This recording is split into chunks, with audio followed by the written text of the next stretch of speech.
ಸಮಾಜ ಕಲ್ಯಾಣ ಇಲಾಖೆಯಲ್ಲಿ ಅವ್ಯವಹಾರದ ಆರೋಪ ಕೇಳಿ ಬಂದಿದೆ.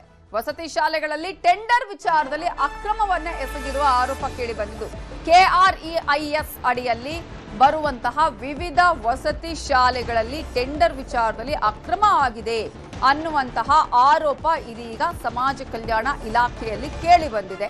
ವಸತಿ ಶಾಲೆಯ ಟೆಂಡರ್ ವಿಚಾರದಲ್ಲಿ ಅಕ್ರಮ ಆಗಿದೆ ಅನ್ನೋದು, ಪ್ರಯೋಗಾಲಯಗಳ ಸ್ಥಾಪನೆ ಮತ್ತು ನಿರ್ವಹಣೆಯ ಕಾಮಗಾರಿ, ವಿವಿಧ ಪರಿಕರಗಳ ಪೂರೈಕೆಯ ಟೆಂಡರ್ನಲ್ಲಿ ಅಕ್ರಮವನ್ನ ಎಸಗಲಾಗಿದೆ ಅನ್ನುವ ಆರೋಪ ಈಗ ಕೇಳಿ ಬಂದಿದೆ. ಅರ್ಹತೆ ಇಲ್ಲದವರಿಗೆ ಇಲಾಖೆ ಟೆಂಡರ್ ಅನ್ನ ಕೊಟ್ಟಿದೆ ಅನ್ನುವ ಆರೋಪ ಪ್ರಮುಖವಾಗಿ, ಪರಿಕರಗಳ ಖರೀದಿಯಲ್ಲಿ ಪಾರದರ್ಶಕತೆ ಇಲ್ಲ ಅನ್ನುವ ಆರೋಪವೂ ಇದೆ. ಸಿಎಂ ಹಾಗೂ ಸರ್ಕಾರದ ಮುಖ್ಯ ಕಾರ್ಯದರ್ಶಿಗೆ ದೂರನ್ನ ನೀಡಲಾಗಿದ್ದು, ಸಮಾಜ ಕಲ್ಯಾಣ ಇಲಾಖೆ ಕೆಆರ್ಇಐಎಸ್ ಅಧಿಕಾರಿಗಳಿಗೆ ದೂರು ನೀಡಲಾಗಿದೆ. ಒಂದು ಅರ್ಹತೆ ಮತ್ತೊಂದು ಮಾನದಂಡದ ಆಧಾರದ ಮೇಲೆ ಟೆಂಡರ್ ನೀಡಿ ಸೂಕ್ತ ದಾಖಲೆ ಇದ್ದವರಿಗಷ್ಟೇ ಟೆಂಡರ್ ಅನ್ನ ಕೊಡಬೇಕು, ಕಾನೂನುಬದ್ಧವಾಗಿ ಟೆಂಡರ್ ಕೊಡಬೇಕು ಅನ್ನುವ ಮನವಿಯನ್ನ ಇದರಲ್ಲಿ ಮಾಡಲಾಗಿದೆ.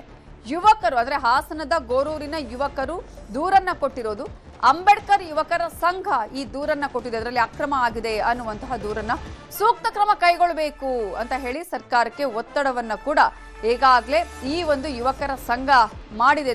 ದೂರಿನಲ್ಲಿ ಹಾಸನದ ಗೋರೂರಿನ ಯುವಕರಿಂದ ದೂರನ್ನ ಸಲ್ಲಿಕೆ ಮಾಡಲಾಗಿದ್ದು, ಅಂಬೇಡ್ಕರ್ ಯುವಕರ ಸಂಘದಿಂದ ದೂರನ್ನ ನೀಡಲಾಗಿದೆ. ಸೂಕ್ತ ಕ್ರಮ ಕೈಗೊಳ್ಳಿ ಅನ್ನುವ ಮನವಿಯನ್ನು ಕೂಡ ಮಾಡಲಾಗಿದೆ. ಜೊತೆಗೆ ಅರ್ಹತೆ ಮತ್ತು ಯಾರಿಗೆ ಮಾನದಂಡ ಇದೆ ಅವರ ಆಧಾರದ ಮೇಲೆ ಟೆಂಡರ್ ಕೊಡಬೇಕು, ನೀವು ಸೂಕ್ತ ದಾಖಲೆ ಯಾರು ಹೊಂದಿದಾರೋ ಅವರಿಗಷ್ಟೇ ಟೆಂಡರ್ ಅನ್ನ ಕೊಡಬೇಕು ಅನ್ನುವಂತಹ ಮನವಿಯನ್ನು ಮಾಡಲಾಗಿದೆ. ಇದೇ ವಿಚಾರಕ್ಕೆ ಸಂಬಂಧಪಟ್ಟ ಹಾಗೆ ಇನ್ನಷ್ಟು ಡೀಟೇಲ್ಸ್ ಕೊಡೋದಕ್ಕೆ ನಮ್ಮ ರಿಪೋರ್ಟರ್ ಕೃಷ್ಣಮೂರ್ತಿ ಫೋನ್ ಸಂಪರ್ಕದಲ್ಲಿ ಜಾಯ್ನ್ ಆಗಿದ್ದಾರೆ. ಕೃಷ್ಣಮೂರ್ತಿ, ಸಮಾಜ ಕಲ್ಯಾಣ ಇಲಾಖೆಯಲ್ಲಿ ಅವ್ಯವಹಾರದ ಆರೋಪವನ್ನು ಕೂಡ ಈಗ ಮಾಡಲಾಗಿದೆ, ದೂರನ್ನು ಕೂಡ ನೀಡಲಾಗಿದೆ. ದೂರಲ್ಲಿರುವಂತಹ ಅಂಶಗಳು ಏನೆಲ್ಲ ದಾಖಲೆಗಳನ್ನ ನೀಡಲಾಗಿದೆ? ನವಿತಾ, ಸಾಮಾನ್ಯವಾಗಿ ಸಮಾಜ ಕಲ್ಯಾಣ ಇಲಾಖೆಯ ಅಡಿಯಲ್ಲಿ ಬರ್ತಕ್ಕಂತಹ ವಸತಿ ಶಾಲೆಗಳಿಗೆ ರಾಜ್ಯಾದ್ಯಂತ ಅಭಿವೃದ್ಧಿ ಕೆಲಸಗಳಿಗೆ ಮತ್ತು ಅಲ್ಲಿ ಬೇಕಾಗಿರ್ತಕ್ಕಂಥ ಸಲಕರಣೆಗಳಾಗಿರ್ಬೋದು, ಇನ್ನಿತರ ಮೂಲಭೂತ ಸೌಕರ್ಯಗಳನ್ನು ಒದಗಿಸಲಿಕ್ಕೋಸ್ಕರವಾಗಿ ಟೆಂಡರ್ ಅನ್ನ ಕರೆಯಲಾಗುತ್ತೆ. ಈ ಟೆಂಡರ್ ನಲ್ಲಿ ಈಗ ಅಕ್ರಮ ನಡೆದಿದೆ ಎಂಬಂತ ಆರೋಪವನ್ನ ಗೊರೂರಿನ ಅಂಬೇಡ್ಕರ್ ಯುವಕರ ಸಂಘದವರು ಮಾಡ್ತಿರ್ತಕ್ಕಂಥದ್ದು. ಈ ಸಂಬಂಧವಾಗಿ ಈಗಾಗಲೇ ಕರ್ನಾಟಕದ ಮುಖ್ಯ ಕಾರ್ಯದರ್ಶಿಗಳೇ ಮತ್ತು ಮುಖ್ಯಮಂತ್ರಿಗಳು ಕೂಡ ಪತ್ರವನ್ನು ಬರೆದಿದ್ದಾರೆ. ಈ ಟೆಂಡರ್ ಏನು ಜುಲೈ ತಿಂಗಳಲ್ಲಿ ನಡೆದಿದೆ, ಈ ಟೆಂಡರ್ ಅಕ್ರಮವಾಗಿ ಅಕ್ರಮವಾಗಿರ್ತಕ್ಕಂಥ ಸಾಬೀತಾಗಿದೆ. ಇದನ್ನ ಟೆಂಡರ್ ರದ್ದುಗೊಳಿಸಬೇಕು ಮತ್ತು ಯಾರೆಲ್ಲ ಅಕ್ರಮತೆಯಲ್ಲಿ ಭಾಗಿಯಾಗಿದ್ದಾರೆ ಅವರೆಲ್ಲರಿಗೂ ಕೂಡ ಶಿಕ್ಷೆ ಆಗ್ಬೇಕು ಎಂಬಂತ ಆಗ್ರಹವನ್ನ ಈ ಯುವಕರ ಸಂಘದವರು ಕೂಡ ಮಾಡ್ತಿರ್ತಕ್ಕಂಥದ್ದು.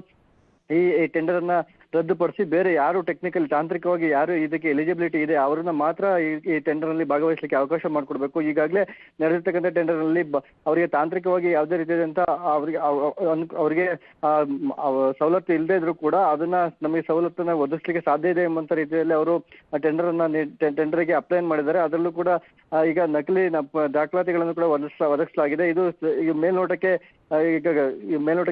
ಗೊತ್ತಾಗಿದೆ. ಇದನ್ನ ಕೂಡಲೇ ರದ್ದುಪಡಿಸಿ ಮತ್ತೆ ಹೊಸ ಟೆಂಡರ್ ನ ಕರೆದು ಯಾರೆಲ್ಲ ಈ ಟೆಂಡರ್ ನಲ್ಲಿ ತಪ್ಪಿತಸ್ಥಿದ್ರೆ ಅವರೆಲ್ಲರೂ ಕೂಡ ಶಿಕ್ಷೆಯನ್ನು ವಿಧಿಸಬೇಕು ಮತ್ತು ಕರ್ನಾಟಕ ರಾಜ್ಯದಲ್ಲಿ ಸಾರ್ವಜನಿಕ ಹಿತದೃಷ್ಟಿಯಿಂದಾಗಿ ಟೆಂಡರ್ ನ ಸರಿಯಾದ ರೀತಿಯಲ್ಲಿ ಕ್ರಮ ವಹಿಸಬೇಕು ಎಂಬಂತ ಆಗ್ರಹವನ್ನ ಯುವಕ ಸಂಘದವರು ಮಾಡ್ತಿರ್ತಕ್ಕಂಥದ್ದು. Navita, thank you Krishnamurthy ಡೀಟೇಲ್ಸ್ಗೆ.